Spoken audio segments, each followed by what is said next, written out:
అంత కబ్జాకు గురి అయిందంత ఆగమైంది. అంత దిక్కు ఆ సాఫ్ చేస్తే ఇవంతా బాగా పట్టుకుంటే చెప్పుకుంటే రేపు రేపు అన్నా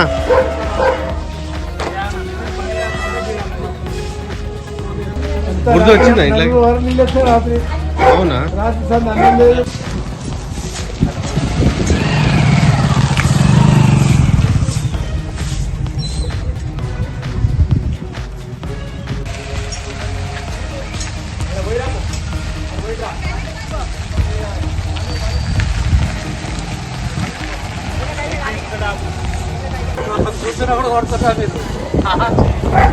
కష్టపడే కదా కూర్చుంది.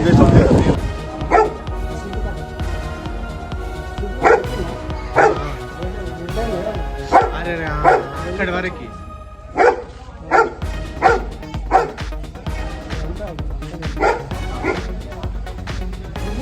ఇదంతా బురద వచ్చిందా?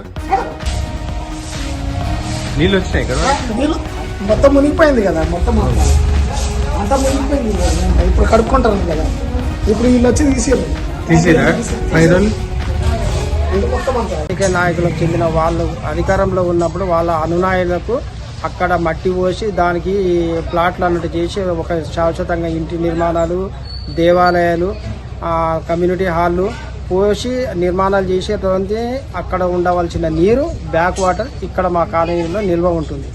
దీనికి తోడు ఏంటంటే ఈ ప్రతి సంవత్సరం ఎవరైతే అధికారంలో ఉంటారో అధికారంలో ఉన్న అధికారులందరూ కానీ రాత్రిపూట వస్తారు, తెల్లారి మాయమవుతారు.